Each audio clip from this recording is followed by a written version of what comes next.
With just 4 days to go to the running of the Dubai World Cup, the richest day in the sport of thoroughbred horse racing. In fact, 27.25 million United States dollars worth of prize money on offer. It's the third richest day in all of sport. Only the UEFA Cup and the World Cup being more lucrative than Dubai World Cup night. And there's still a lot of trainers that are still arriving, horses that are not quite ready for the event. And we've caught up with Laura King, a regular presenter here in Dubai, to give us her assessment of how she thinks the South African horses will compete. We'll start off in the United Arab Emirates Derby, where Michael de Kock's stable is represented by two horses. Firstly, Zahi, and a horse called Emotive. She's a filly who was very, very ill in the early part of her campaign when she arrived in Dubai. But Michael's got her right, and although she might not be 100% ready, Laura tells us about her preparation and that of Zahi. We haven't seen the best of Emotive, have we? I think they were quite excited about her prior to getting her here, and then obviously a lot of trouble in quarantine, and she was very sick. It's a miracle I think she made it to the track at all. So depending on what happens on World Cup night, I'm not sure what the plan is for her, and I'm sure she'll run a lot better than she has so far, but yeah, things just haven't gone according to plan for her, unfortunately. I really liked him in the Al-Bastakia. I thought he was the horse. He ran the race I expected, and then just got beaten, unfortunately, by Secret Number of Godolphins, who goes up against him again. Zahi I expect to have moved forward, but so will the Godolphin horses. So it's a very, very tricky race. I think Zahi will be there or thereabouts, but are Godolphin going to be too strong again? That's my worry with the UAE Derby. The Al Quaz Sprint is run over 1,000 metres on the turf, and South Africa's representation is in the form of a son of national emblem called Shay Shay. He was absolutely scintillating on Super Saturday, breaking the track record with Christophe Soumillon, and he might be South Africa's biggest hope on the evening. Laura King tells us more about Shay Shay, trained by Michael de Kock. He was so impressive. On his first run here, he had a lot of weight. He drifted right across the track. But last time out, he won very, very well. The maiden sprint, beating a lot of horses that will reoppose. And we didn't see any of that drifting, which was the problem on his first run. I think he's very much the horse to beat, as his price would suggest. I think around 7 to 4 is the best you'll get for Shay Shay. And I was worried about the draw. I didn't want to see him drawn in 1 or 2 or 3. He's in 7. I think that'll be all right for him. There has been a little bit of a bias on that track towards the higher numbers, but I think he'll be okay there. And I'd say going into World Cup night that he's Mike de Kock's strongest chance of a winner. The Golden Shaheen is the richest sprint race in the world, and it's run around the turn over 1,200 metres on the Tapita surface, and South Africa's representation comes in the form of a son of Tiger Ridge. His name is Kavanagh. Yeah, I really like Kavanagh actually. It's interesting because when he came here they thought he was a 1,400 metre horse, perhaps would stretch out to a mile. They've ended up going the other way, and his second behind Mental was a very, very good race in the Alshindaga Sprint, which has been a good pointer towards the Golden Shaheen in the past. They've got Mental to beat again, but we haven't seen that horse since then, so we don't know how he's improved. We're unlikely to see him until World Cup night, so we don't really know much about Mental's sort of progress since that race. We know that Kavanagh will be bang on, and he's got a big chance, I think, of making the frame. It's a good race. You've got Triniberg in there from America as well, private zone. There's plenty of depth in that, and they will go very, very quickly, which of course will suit Kavanagh. The Dubai Gold Cup is run over 2 miles or 3,200 metres if you prefer, and South Africa's representation comes in the form of a horse called Star Empire. He's been very, very consistent of late, and he had excellent earlier form, had a lengthy break. Laura tells us more. Yeah, I really like Star Empire actually. He's a horse who had, I think 2 years off. They managed to get him back. He ran a great race at first up, then managed to win second time, and didn't do much wrong at all in the Nadal Sheba Trophy, the trial for this, behind the Godolphin horse who they have to face again. It's a very, very open race, I think. It's a genuine Group 3 race, which is what it is. I don't think it's any better than that. We can't really say it's masquerading as a Group 1. So there's a lot of horses in there with a chance, and this fellow's done it over this course, which is a big advantage. Plenty of heart. He's a really gutsy horse, and he'll be there or thereabouts, to say, in a race that I think is too close to call. Sadler's Rock from Ireland, he would have a good chance in there as well, but it's one of the more open races on the card. The Dubai Duty Free is a race that has been won by South African horses on 3 separate occasions, going back to 2003, where the wonderful daughter of Manshud, Ipitombi, was victorious in such facile fashion.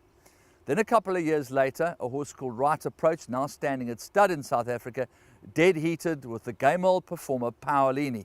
It was one of those savoured and treasured moments in South African horse racing. And then of course there was the great JPEG. JPEG started at 40-1 after some patchy form in Dubai, but we all know that he was a superstar and certainly deserved his place in the annals of South African turf history. In fact, he remains the richest horse ever to race out of South Africa. In this year's Duty Free, Michael de Kock has got 3 representatives. Firstly, South Africa's Triple Tiara, Vodacom Durban July, J&B Met winner Igugu, the one and only incomparable Igugu. We believe she's coming along the right way. Laura will tell us more, but she's got ample backup with the bang-in form, the Apache, and of course a horse called Mushrek. He's had quite a few races, Mushrek, and he's really answered everything that they've asked of him. Doesn't particularly like the all-weather, is a lot more effective on the turf, and he's definitely in the right spot. And he could run a huge race because he's had a nice little break since we last saw him, having missed Super Saturday. So I really like him, a very, very gutsy horse. Another one that came via Mauritius and Newmarket and seems to have actually thrived on it. So he's interesting as an improver going forward into the Duty Free. And then Igugu, it sounds like they've sorted out these hormone issues that she's been having. And I think she reminds me of JPEG. You know, he came here, big reputation, ran a couple of slightly below par races. We all forgot about him, pops up and wins a Duty Free. Yeah. She could well do something like that, and she's exciting. And there'll be a lot of people on the night, I think, who think, do you know what, Igugu could be the one. But I really like the Apache. I was with him on Super Saturday. He just ran into one in Sharjah, who hasn't stopped improving, to be fair to that mare. The way she's been winning? She's unbeaten here, which is a big thing. Not many horses have that sort of record. So she's got to be taken seriously. But I wonder with the Apache, you know, he kind of got first run on Sharjah. She was able to mug him. Will they do something different? Who knows? But he's tough, that horse, and it's a race that I'm really going to struggle with. I expect I'll go backwards and forwards on my selections there. He's a bit like Mbongi in a way that he's there, but he might not be that Ipitombi superstar. Yeah, I think that's it, and I think we can probably say the same about Mushrek. He's improved and he's a smashing horse. He deserves to take his chance, but he's probably not a superstar. Igugu is that superstar, but can she find her form now when it matters? I hope so. I'd love her to win. It's a nice mix to have. It's a fantastic mix to have, isn't it? And Mike said that just going into the race with 3 horses like that is absolutely great, and if one of them can pop up, you know, so much the better. The Dubai World Cup itself is worth 10 million United States dollars. And just a whisker separated Lizard's Desire from that trophy in its inaugural running. Sadly, Lizard's Desire is no longer with us. But this year, Michael de Kock has got a very real contender in a horse called Treasure Beach. He has English Derby form behind Camelot, and his form thus far this season has been very, very encouraging. Laura tells us exactly how she expects Treasure Beach to perform. He ran well in the English Derby, certainly. He won an Irish Derby, not the strongest race down the years, to be honest. You know, last year there were only a couple of runners in it. Yeah. Since then, they've been really hard on Treasure Beach. He's been around the world, he's won a Secretariat Stakes, and his form sort of tailed off in America for whatever reason. Again, since he's been to Mike's, he's really thrived on the sort of care and tailor-made programs I think that they're able to do for their horses. And that was a good race last time, very, very eye-catching, you know, his first time on this Tapeta surface. So I thought that was certainly encouraging. He's another one who's going to need a strong pace, which we haven't had in Meydan World Cup so far, but we think that Planter might make the running. We think that Red Caddo is another one who might go forward, so we could have a bit of a better pace, and I think that will be key to Treasure Beach's chances. And it'd be nice if he could win for his owners, the Hayes, who've been big supporters of Dubai racing. But he wouldn't be one of my best picks for the South African winner on the night. On the grandstand rail, and the South African goes for home, says goodbye. Spirits Courts battling on, Soul Power coming late, but Shay, the real Shay today.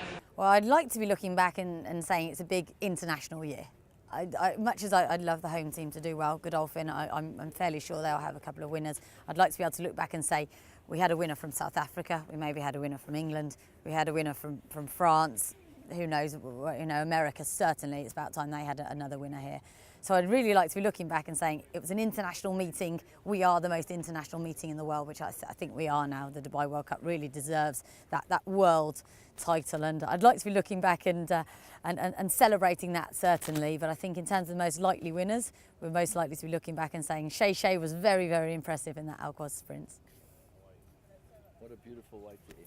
Is that all right? That's absolutely marvelous. Well, we certainly hope that the information that Laura has imparted to you will give you some sort of idea and some sort of inclination to get involved in betting world, because it is the Olympics of world horse racing.